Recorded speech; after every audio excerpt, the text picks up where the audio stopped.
uh, whose birthday Okay, was. Reverend Oliver, You're we're on? live. Go Okay, ahead. great. Can I Welcome, be everyone. co-host, please, EJ? Welcome, everyone, to our this week's segment, December 12th, of Stopping the Violence in America. Really, it started off as really looking at guns, at the escalation of gun violence in America and really across the world. And so we just shortened it to Stopping the Violence in America. But I always say that we look at guns as an inanimate object, but it's a dangerous weapon that has created havoc. But also we have to look at what are the root causes of those who pick up the gun and has caused so much pain and suffering to humanity, and especially here in America. We hear always some drastic stories of gun violence and violence in general. So this particular segment of our webinar is really stressing how we as a collective body can come together and understand that there's various root causes. Some are very similar to others. Some have different nuances because of cultural differences.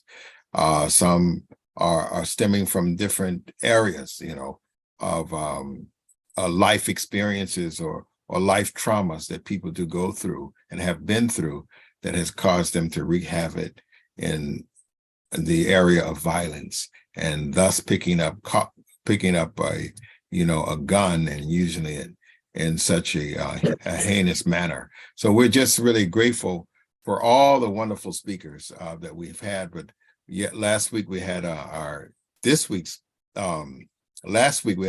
speaker on. He came on, and it was such a pleasure to meet him. And I really felt his energy to really be part of the solution to the problem that, is wreaking havoc with us today here in America, and of course that we can hear and see throughout the world. I'd like to invite Dr. or Mr. Derek Wright, and earlier we were calling him Detective because he so deserves the topic, the title. But I want just to read his bio to you so you know who's addressing you, and all his great accomplishments through his career in dealing in the area with criminals and also violence. Dr. Derek Wright is retired and decorated first grade detective for New York City Police Department with 20 years of service. Mr. Wright has gained an extensive criminal investigative background while conducting major crime investigations in homicide, kidnap, robbery,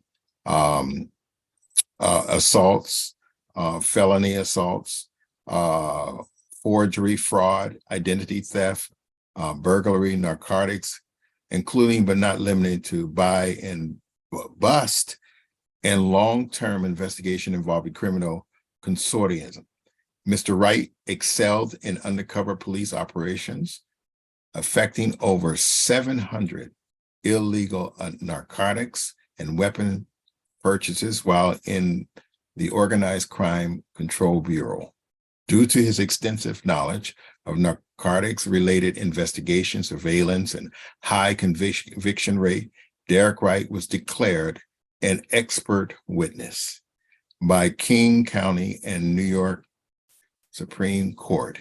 In his career as an investigator, Dr. Wright maintains an impressive 90% homicide clearance rate and occasionally worked in the New York City Police Department Dignitary Protection Unit to provide protection for high threat levels, VIPs such as foreign heads of states, ambassadors, high profile and professional athletes. Mr. Wright has received numerous meritorious service awards from the New York City Police Department. Derek Wright holds an Associate of Science degree from New York City Technical College, owns and operates Wright Choice Investigation, a small private investigation firm, is a published author, screenwriter, and indie filmmaker and playwright. Wow, that's quite impressive career that you have, and your accomplishments are, also very impressive. So without any further ado, we'd like to ask Derek Wright to just address us on his topic was the education, curbing violence through education, reducing the risk of violence through education. Thank you very much for coming on. It was a pleasure meeting you last week, and now we're glad to hear your voice. Let's welcome Derek Wright. Thank you very much, Reverend Oliver, for having me. Good afternoon, everyone. I'm Derek Wright. Everything that Reverend Oliver just stated is what I've been through in my professional career as a New York City police detective. I retired from the police department in 2006. And since then, I've been trying to find different ways to give back to my community. I was raised in Bushwick, Brooklyn as a young child. Very violent place, but we called it home. And I've seen just about everything there is to see that a young person can see as far as street people, violence, and all of that stuff coming up. So as a police officer, I believe I had a little bit of a heads up because I knew the streets and I knew them very well. I did excel as an undercover officer because, once again, I knew what was going on in the streets, and I wasn't very good. I didn't particularly think I was very good as a uniformed police officer, and I knew my career wouldn't really go anywhere from that stance. So being an undercover during the heights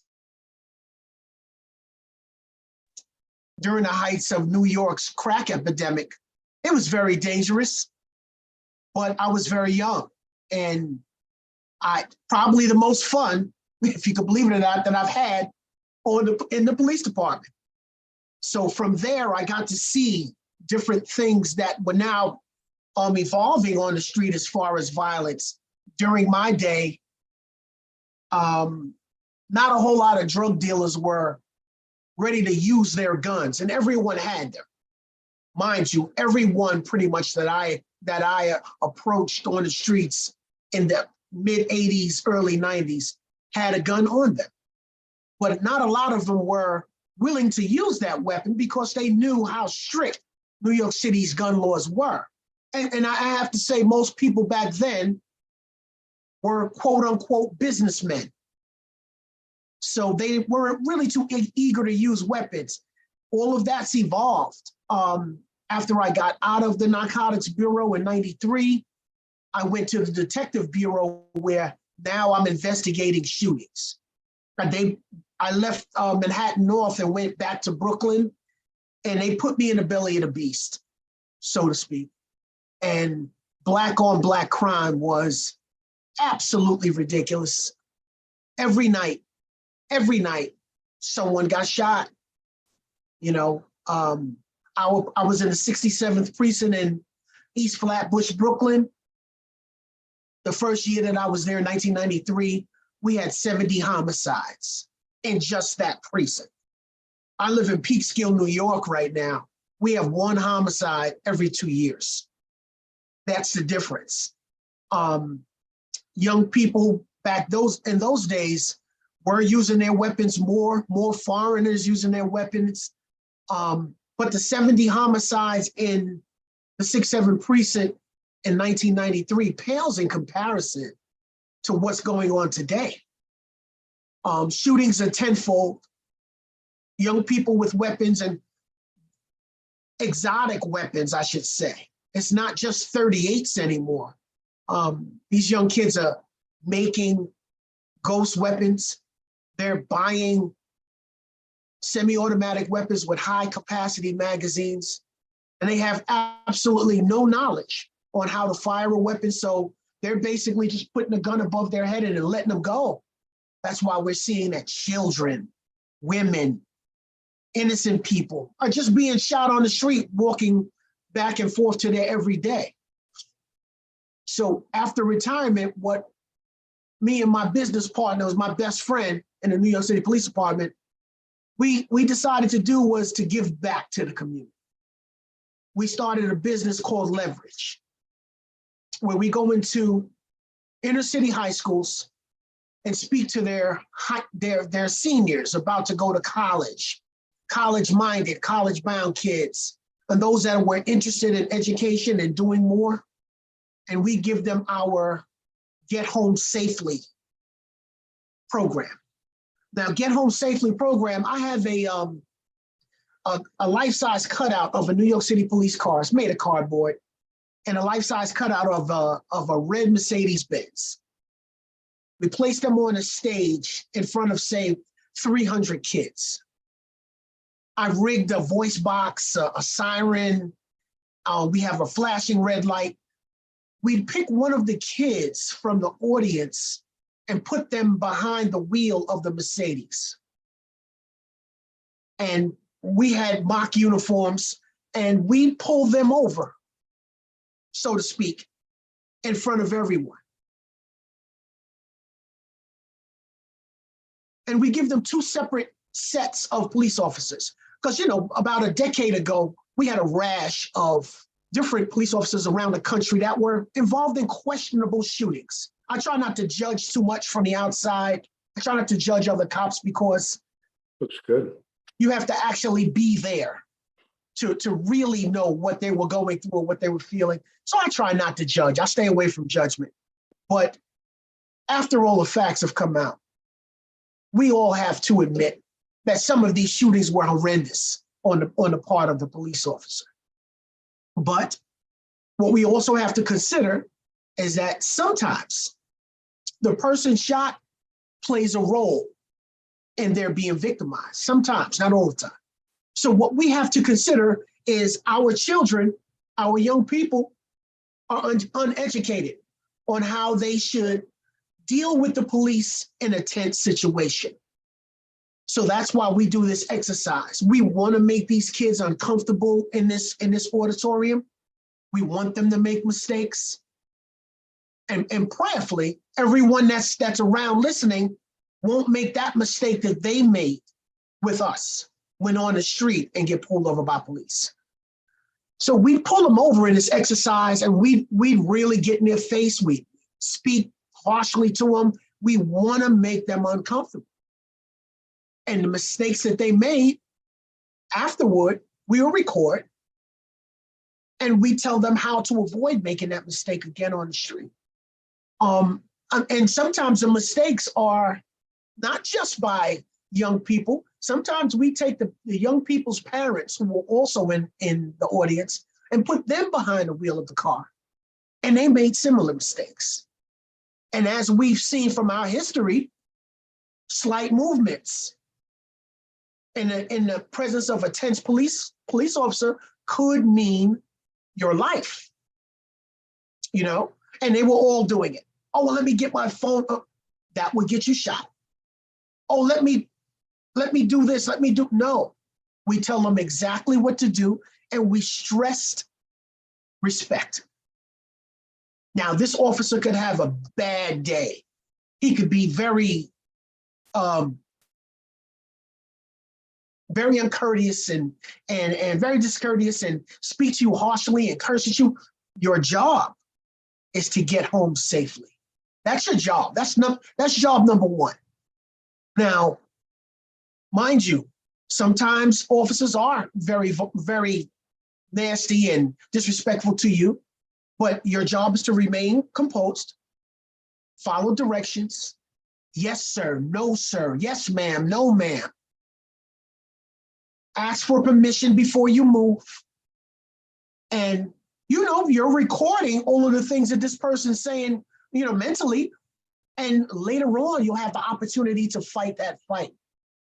But at this moment, we don't want you to be another martyr who's going to soon be forgotten about by the public, let me say. Because we as Black people, and I can say this, I've been Black for 60 years almost, we have a tendency to fight the power when they're wrong. But a week later, sometimes we forgot your name. We forgot your name, and we're moved on with life, because that's the way life is. That's the way people unfortunately are. So we're trying to decrease the amount of martyrs out there. We want to increase the amount of people that make it home safely from these police encounters. And now they're able to make their complaints later. So we've been very successful in the Bronx and Brooklyn, but then we tried to come up here to Westchester and where I live, where there's not as much crime, there's not as much police and young people interaction on the street. I noticed you guys remember the whole stop, question, and frisk thing that the New York City Police Department was doing too much of. They misused it.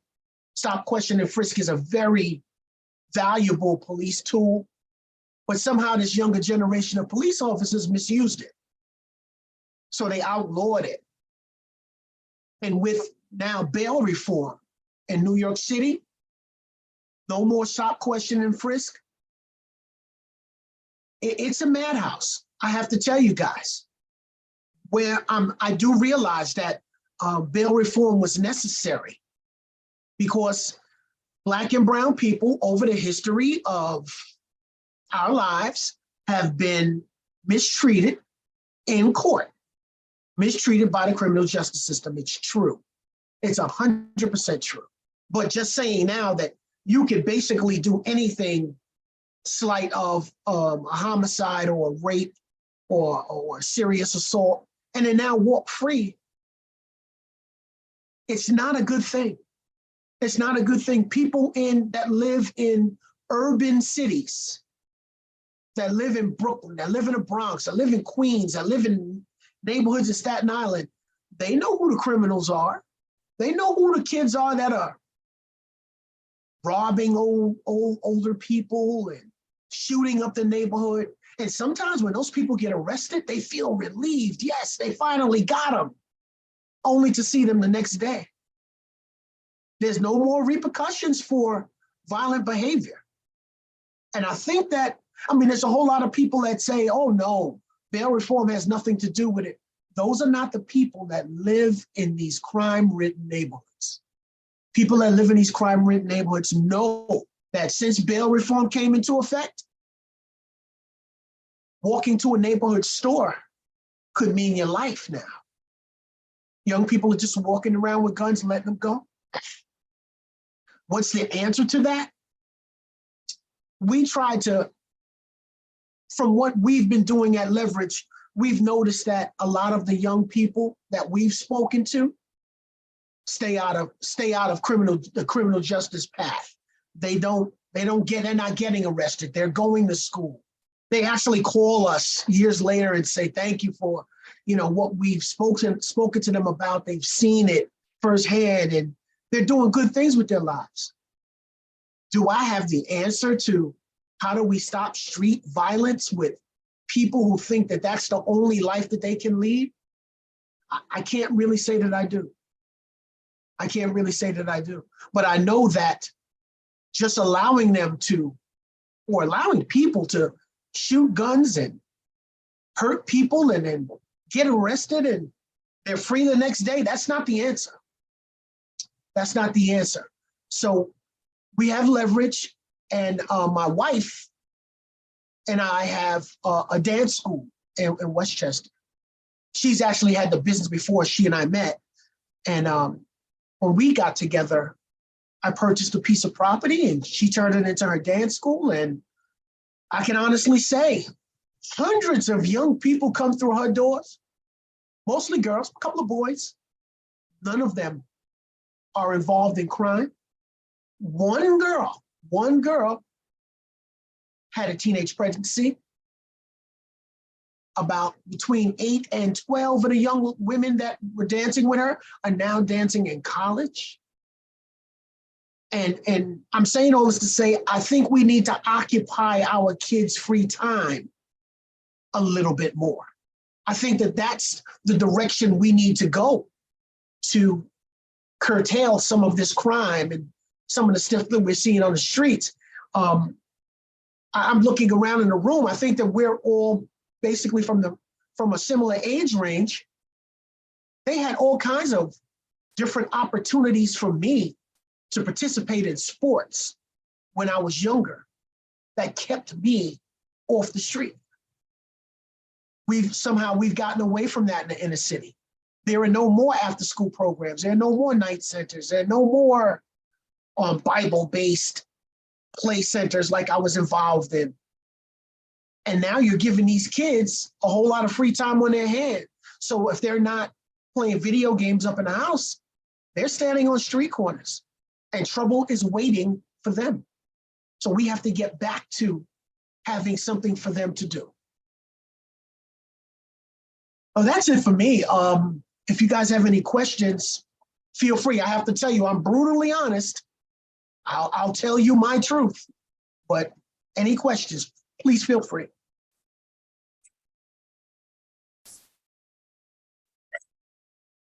Candidness and the efforts that you are making, and it just goes to show through education means people are taking time to understand that there's a need, and that people do respond if you make that concerted effort to reach out, not in a reprimanding manner, but in more of an education manner.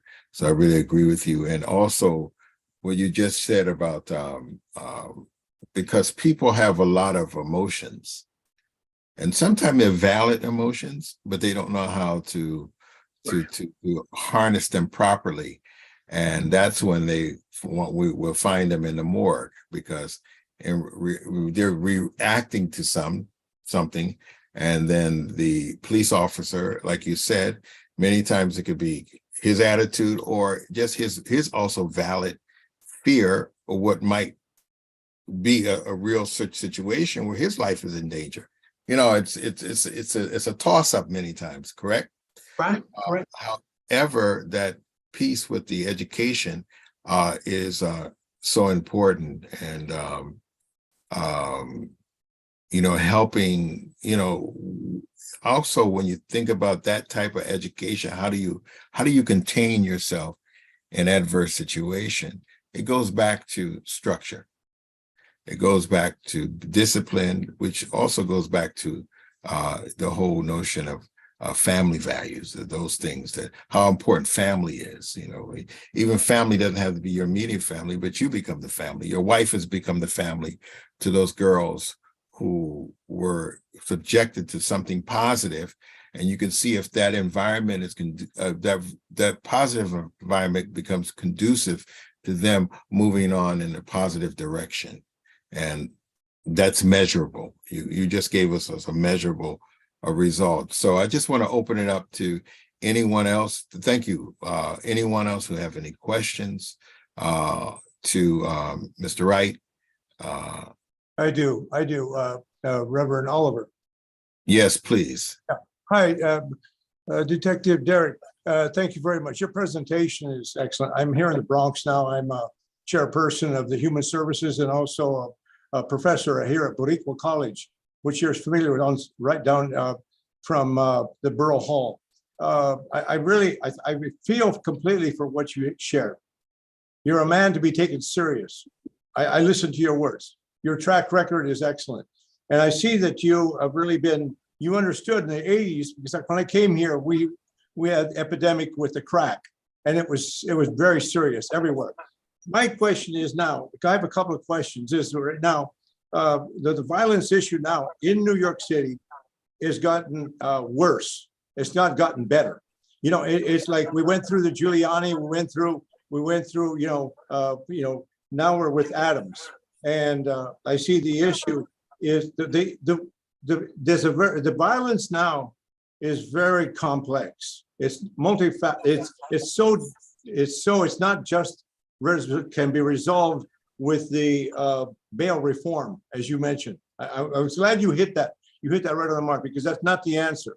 But I think that one of the things I found, because I have been a victim of the stop and frisk right outside the college, because I'm Hispanic, and also because of misidentification, but also the language you knew, I was going to get locked up.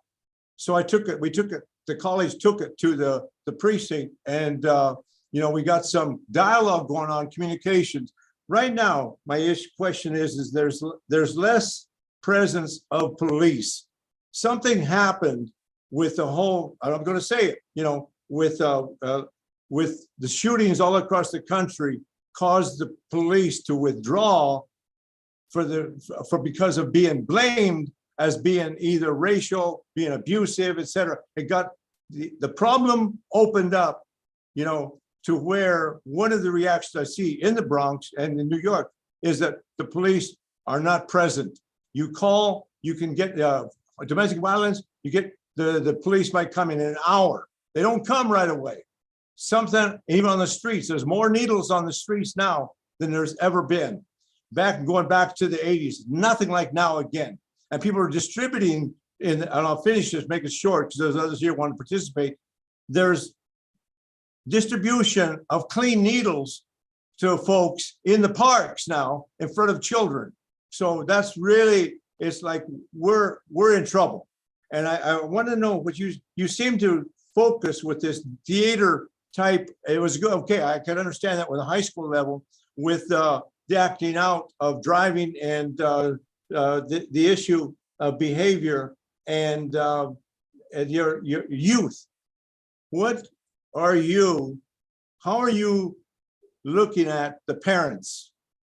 How are you looking at the issue of relating to parents? And I also want to know, I hope we can get your information on the board here, because I want to invite you, because we have workshops for our parents, our adults. We have adults in the college now. You talked about high school. We need to get somehow or other to the parents who have the children who are now being trained to be professionals. In our school here, we're training people to get degrees in professional skills, understanding, empathy, compassion, and crossing the boards in the culture. So I'd like to, at some point, invite you. We'd like to work together better, because I just want your response to this. Why are the police so, it's almost like invisible? It's literally, today a policeman gets shot, domestic violence in Brooklyn, shot in his toe, because of domestic violence.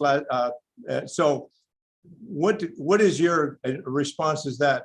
And you mentioned churches. How are the churches working together with your leverage group? Are you working with pastors? Because we've got Mayor Adams working with us, the Bronx Clergy Task Force, Bishop Rosario, also with former Councilman Cabrera. We're working somehow, but that's not enough. Whatever is happening now is not enough. Thank you for talking today. Thank you for that question, Mr. Galvin. Very, very important points to answer. I think it was 3 questions in there. First and foremost, what we're doing with the parents. You're from the Bronx, Mr. Galvin. We used to teach at the NTAC Academy in the Bronx, and very good kids there, very good staff. We'd have an audience of, say, 50 kids. And with those 50 young people came, say, 45 adults, so their parents. We'd have a 45-minute presentation, and then we'd answer questions for 3 hours. Not just questions from the young people, mostly questions from their parents. You'd be surprised how many adults don't know New York City law. If you can go back to the Central Park 5, right? That whole situation was horrible. We were actually working that night on the street. I was in an undercover capacity. When they arrested those boys for the crime that they did not commit, they questioned them first as juveniles without the presence of a parent or a guardian or a lawyer. That was illegal. That was illegal. Somehow, the DA's office allowed them to get away with that. That was illegal. But the bad part was when their parents showed up, the detectives gave the parents a line, and mind you, I have to tell you, the law, New York City law states that police officers, detectives can lie to people and promise them things that they can't deliver. And I tell this to the kids. There's a whole lot of police officers that I used to work with that if they were to hear my presentation to the kids, they'll go, Derek, what are you doing? Why are you giving away secrets? Because they need to know. That's right. Police officers can lie. That- You never, and I'll tell it to all of you guys, never believe what a police officer or detective is telling you about what they're going to promise you if you allow your child to talk to them. Never. They're lying to you. You get a lawyer. We instruct all of our kids, yes, detective, yes, police officer, thank you very much for that, but I'd like to have a lawyer present during this. Because once you ask for a lawyer, technically the clock stops. And anything that you say after that is fruits of a poisonous tree. That's the name of it. And it's not allowed in court. It will be expunged from the records of anything that you said or did because you asked for a lawyer and they didn't give you one. And a lot of people don't know that. So we try to educate parents as well. We get a lot of questions from parents. And we speak honestly. If you ask me a question, I don't know the answer. I'm going to find the answer and I'm going to get it back to you. But if you ask me a question, I'm going to tell you my truth. Thank you. And you never speak to a detective. I made my clearance rate for my homicide clearance rate was over 90% actually. I had 18 homicides assigned to me. I cleared 16 of them. And the 2 that I missed, I'm retired 17 years. I still know everything about it and it still burns me.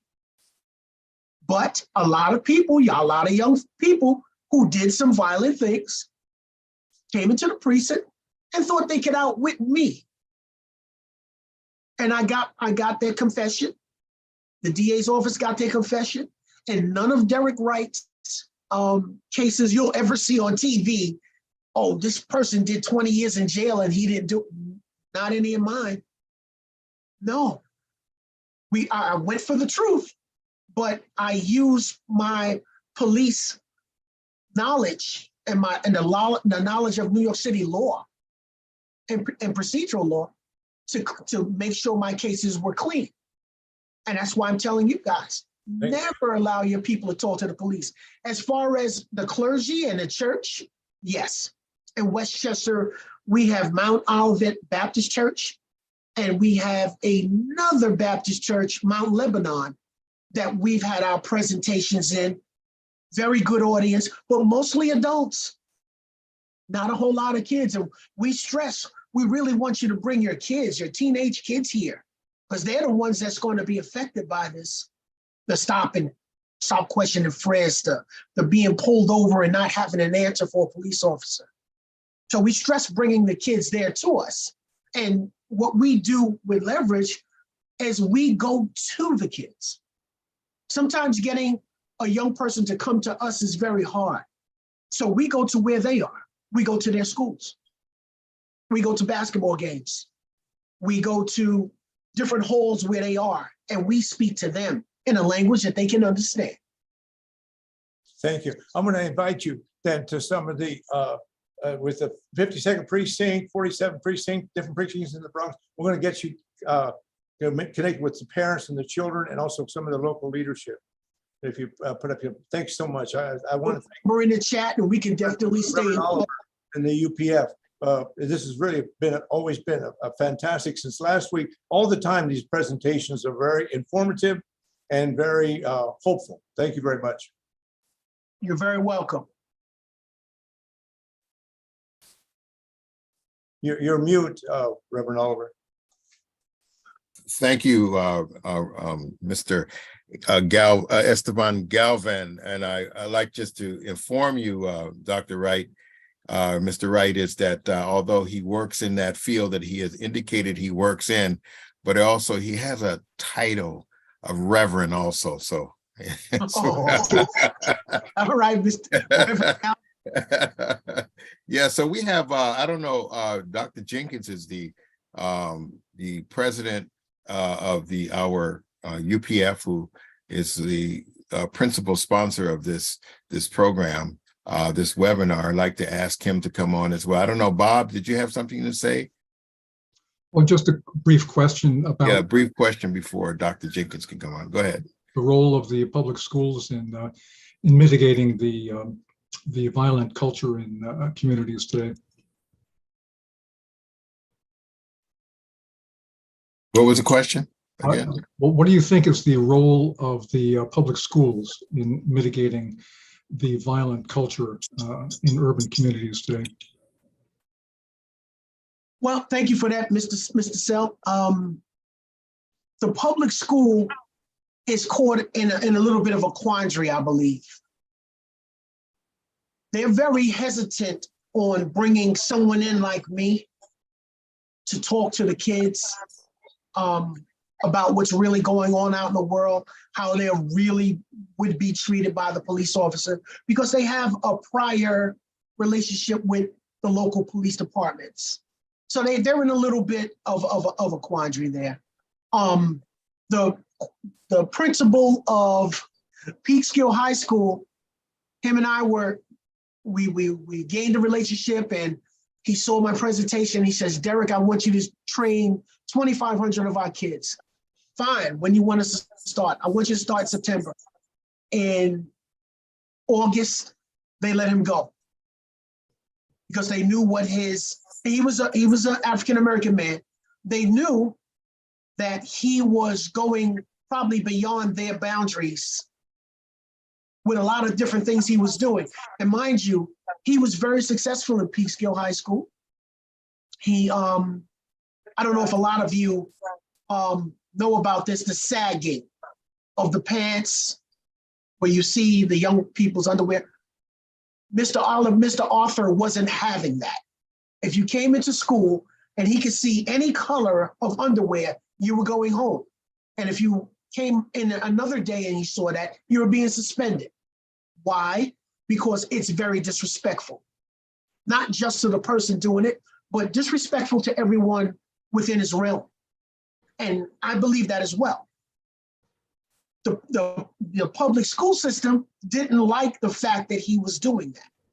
But meanwhile, when he did that, crime in the school went down, respect in the school went up, graduation rates went up, more kids were going to college, because what he was preaching was respect for self and respect for your community. The public school system somehow allows young kids to be disrespectful within their walls. So bringing in a person like me probably wouldn't work for a lot of public schools, because we're going to tell the truth, and we're going to tell these kids, if we see you on the street now that we've gained a relationship and your pants are sagging, my partner and I are jumping out of our car. Peekskill is a very small place, and we're going to approach you. Pull your pants up. It's just something as simple as that. I have had a couple of presentations in public schools, like 1st to 6th grade. And believe it or not, the 4th graders, the 5th graders have more questions, have better questions than the high school kids. I'm dead serious. They have such good questions, and they're so knowledgeable, these young people. But it seems like when they get a little older, we don't need to hear that from this old guy. He doesn't know anything about us, and he doesn't know how we move. And I do. I want to have Reverend Wright, sorry, but are you saying between the lines that the public schools failed to teach respect across the board, and that they could benefit from a program of teaching kids respect? My personal opinion, the answer to that question is yes. Mm-hmm. Yes, they do fail to respect. And I don't just know this from what I've seen. My wife is a retired New York City school teacher. She taught in the Bronx, 35 years. She comes home, sometimes we play tell a story to see whose story would be more shocking. I tell her stories from my criminal investigations background, and she tells me stories from being a New York City school teacher. And I hate to say, sometimes she'd win. She'd tell me stories about what young kids are getting away with. And it's remarkable that we've come to this as a society. respect is lost. Thank you so much. Can you hear me? You're breaking Yes. up. Yeah, thank you so much. I really appreciate what you're saying. And I want to bring Dr. Jenkins. I can't remember the terminology, but even in the school system, they were trying to bring in this, and I heard it a little bit in some of your previous presentation. And to me, you were alluding to what society is trying to do that causes this catch-22 is what it was, a relative value, allowing young people who are not mature enough to understand how to, to place where the values should be with an immature mind, and you're allowing them, so they're going to walk around like cowboys with guns and shooting, because there's no value system or no discipline there. So we have that's another conversation. What is the other agendas that are out there that are not focusing on also discipline for kids? Dr. Jenkins, we want to welcome you to the table. Thank you so much for coming on. Thank you, Reverend Oliver, for this wonderful program. It's just better and better. And Detective Wright, thank you. And as a pastor and a leader of our community, we're really grateful to have your wisdom, shared with us, and we will pass it on. We're all 50 states, and we have a good organization. We work with the police in most major cities. We really stand by Back the Blue. And we had some programs in Chicago at the FOP, and what we were really saddened by was the trauma of the police officers and the lack of support. And many police officers commit suicide because they're going through the same thing that our veterans go through in Iraq and Afghanistan. PSTD, it's terrible. It's terrible. And we really would like your view on how, I know that in early 1990s, I read about this, the gun death rate was like 2,500 in a year, and it's gone down tremendously. To 2019 was like 300, something like that, of actual gun deaths in New York City. And you were an officer at that time, and a detective, what caused that what worked to bring that gun death rate down, the number of gun deaths per year? What brought that down? And I know it goes up and down, but since COVID, there's been increases, but still nowhere near what it was in the early 90s. So what reduced the violent gun death, over that time, from your perspective? I've heard different things, but you're right in the center of this. Thank you for the question, Reverend Jenkins. In my opinion, what brought down gun deaths were different and progressive police tactics. When I was growing up, we had a CPOP officer, a community police officer, that knew all of our names, all of our parents, everywhere we're supposed to be. And if we weren't where we were supposed to be, they'd jump in our face and tell us, why are you not there? I know your parents. Get home. Respect. Police departments, especially New York City Police Department, they failed to do that. They've gotten away from a community police officer. And if you have one, that community police officer is driving around the neighborhood, which to me, personally, is useless. They should be walking. They should be in the faces of people. They should shaking hands. They should go into all the bodegas. They know all of the people that are working there. Things like that. That was one useful tool that we had that lowered gun violence. And like we spoke about earlier, that whole stop, question, and frisk thing, in my day, and I have to say, I've used it twice when I was in uniform. And when I used it, I recovered a weapon off of the person that I used it on. I wasn't just stopping people because of the color of their skin. I wasn't just stopping people because you're standing here and you happen to be black or brown and in a black and brown neighborhood, and I didn't like the way your pants were hanging, so I stopped. No, we have to hire more mature police officers. Here's a quick example of what I tell my kids. These days, it appears as though the police departments are hiring smarter people who you have to have a degree. I didn't have to have a degree when I came on the job. I did, but I didn't have to have one. They're hiring scientists with 4-year degrees in biochemistry because this kid was sleeping in the basement of his mother and his mother was tired of him just being home. You have to find a job. He's a smart kid. He takes the test to be a New York City police officer. He lived in Nassau County all his life. Doesn't have really any black or brown friends. He passed the test with a 99. He's a police officer. He's in the academy. He does it 6 months. And now you put him on the street in the Bronx. He's never really been around any black or brown people. He's never really been in any fights because he's a smart kid. And, he went to school in Nassau County, never really involved in any violence. So, number one, you have a very smart, book smart kid. You have a very streetwise, a very unstreetwise kid. And he's put in an environment where he can't familiarize with the people.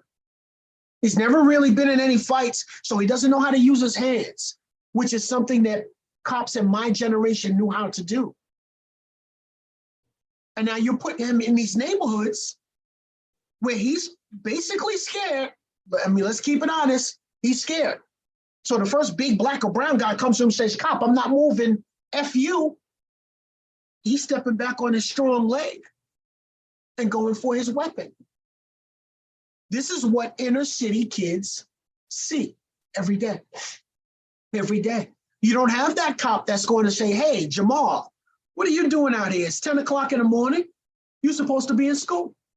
We don't have any more truant officers that goes around and grabs these kids that are on the street and brings them to a school or to a truant. We don't have that anymore. It's a violation of your rights now. So we're losing. Detective Wright, this is so helpful. So one of the reasons this community policing and truant officers and that whole area was reduced with the fear of offending people and violating their rights. Wow, that's really sad because it's really hurt. It's hurt everything. And then we really appreciate Mayor Adams. We had a lot of rallies for him in New York. I'm in Washington, D.C. now, but I also work in New York. But what do you think? What would you say are the best things he's done to strengthen the police and strengthen the fight against crime? Well, I know Eric from the job. I was on the job with Eric at the time. Oh, really? Really? Yeah, Okay. Yeah. Eric and I were involved in a lot of different things together. His hands are tied to me. He's trying. He's trying. Yes. He's trying to move out a lot of upper echelon police supervisors that basically do nothing. He's trying and put in people with better minds and more street-minded folks. But what he's stuck with is 35,000 cops who don't respect him.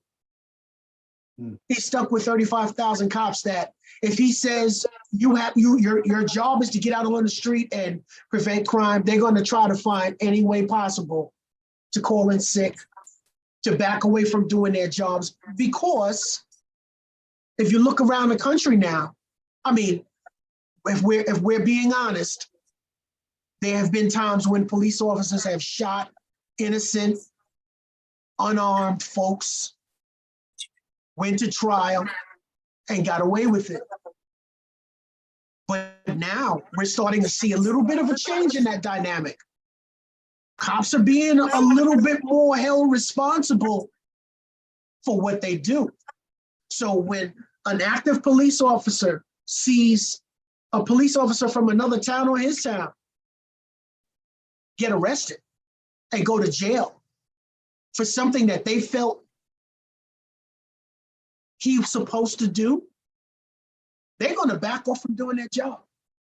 There are cases where cops are driving right by kids with guns shooting and they drive away. They hear gunshots behind them, they keep going. That's because they say, my hands are tied. This is what cops are saying. My hands are tied. If I do my job, I'm going to be This is felt. very helpful. Yeah, it's unfortunate. Detective Derek, this is great. Now, one more question. I'm sorry, Reverend Hoover, it's just Go ahead. important. Why are we letting people go into stores in mass and mobs and steal stuff and they don't even get charged? What's happening there and how can that be changed? Well, that's a great question, and that's what a lot of different police officers are caught up in today. They're like, listen, if we grab that guy coming out the store and he fights with us and we forcibly put him down on the floor and arrest him, now we're looked at because everybody has a cell phone, right? Everybody's around you putting the cell phone on. Oh my God, he's cuffing him so tight. He's using handcuffs. He's doing his job. But now it's going to look like he's abusing this guy.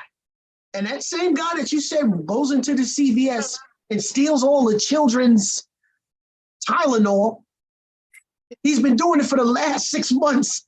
And now you grabbed him and you locked him up, but you were a little rough putting him on the floor. Now you're looked at like the bad guy. So cops are like, listen, I'm not doing that anymore. You steal something, go ahead, run away with it, who cares? I don't live in this neighborhood, I live in Nassau County. I don't live here. So if that's what you want to do, you go ahead. Because if I grab you and I throw you on the floor and I arrest you, not only am I going to be looked at like the bad guy, but now you're going to be back on the street before I'm out of central booking doing the paperwork because of bail reform. I wanted to ask you, thank you for that. Thank you. Very Yeah, welcome. thank you, Dr. Jenkins, for those questions because we can go on a little. We're almost at closing, but what I hear catch-22, and I hear not only a failure in our police department, our police. We know that sometimes our kids can act really ugly, but at the same time, I hear that there's other agendas behind that are not taking responsibility, or even also seem like they're almost perpetuators of these kind of ill behaviors on both sides somewhere along the line. If you're protecting a police officer who is, that really has an issue, then you're protecting kids who have issues too, and where's the demarcation line of what is right and what is just, and how everyone eventually prospers and brings some true resolute to this issue. So I'm hearing a whole bunch of things. Do you see there's other agendas behind allowing kids to go in and doing criminal activities and not arresting them, and because of the fact that it may be charged for harassment or abuse? How do you see that? Well, sometimes you have to look at your local politicians who are all vying for your vote. They'll basically say or do exactly what you want them to do, just so in this next election you'll give them their vote. Here's an example that I used. In the 60s, police officers used to use this. I don't know if you all can see this. This is called a day billy club. That was considered a very violent weapon in the 70s. Oh my goodness, cops are using this. We need to do something different. And this is what the community is saying. So now the politicians are pushing to do something different because they want the votes.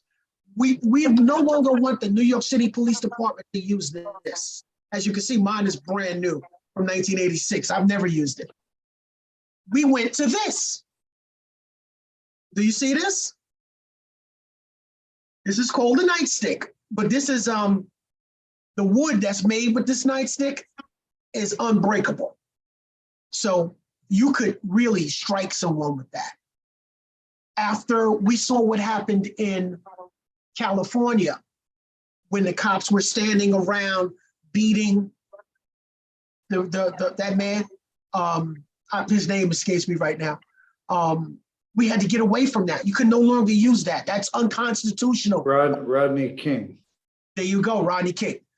Oh my God, did you see the cops? Yes, and they were wrong for doing what they did, but because of those wrong actions, people in New York didn't like cops walking around with knives. Had to get away from that. So then, because of what the politicians pushed for, we came to this. You guys see this? Wow. I'm gonna open this. Do you see it now? Oh, yeah. Next to your firearm.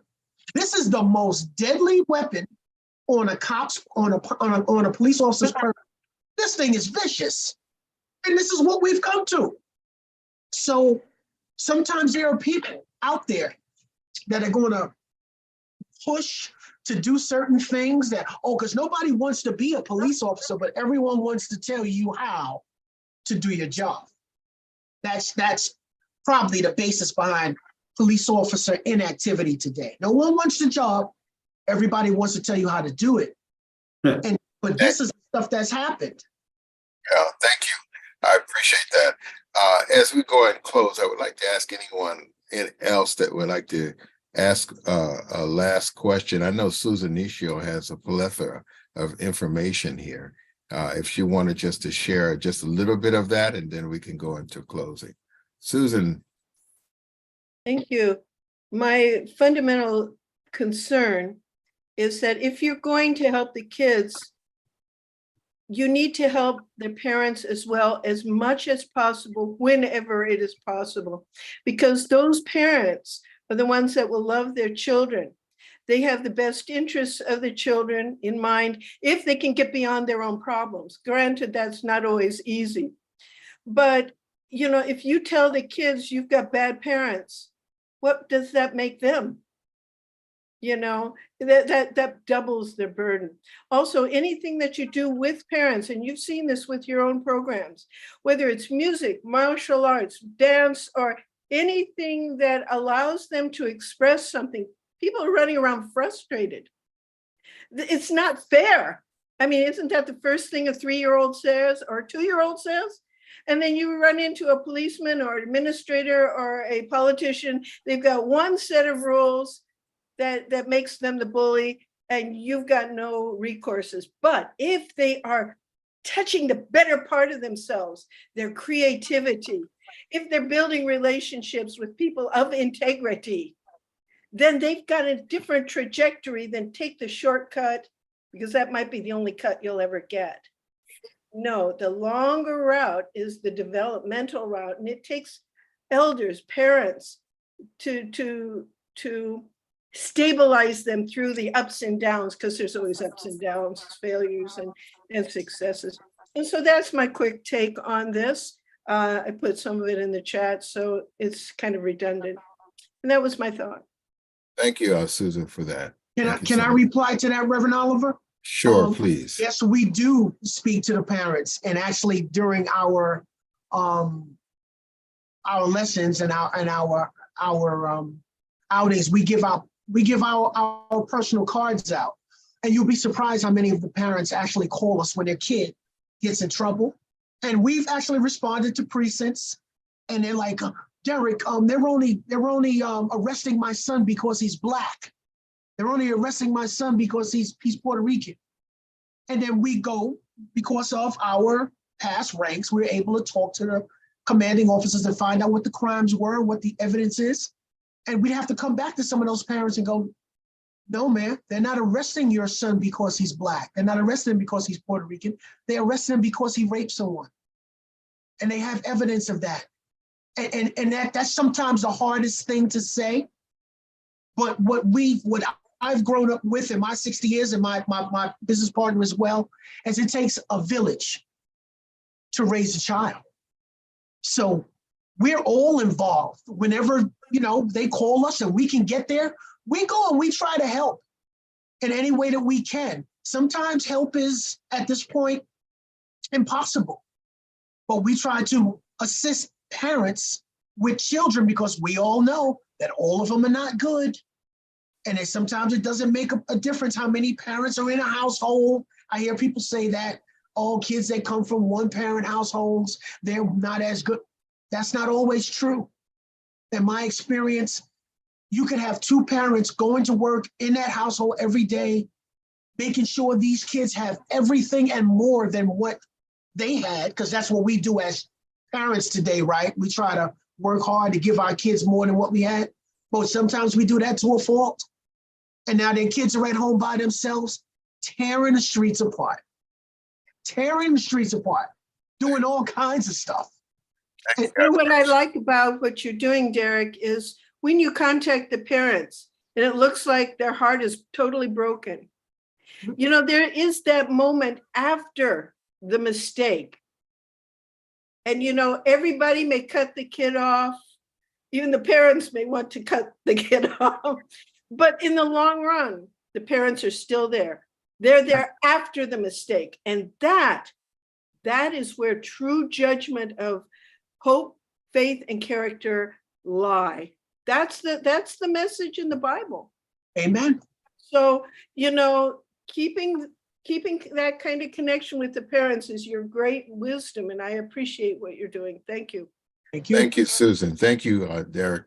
As we close, my dear friend and colleague right now, because we're trying to do, Derek, bring the best practices together, and of various speakers have come on, and many times they do have some measurable results. Some have different nuances in how they, you know, address the situation.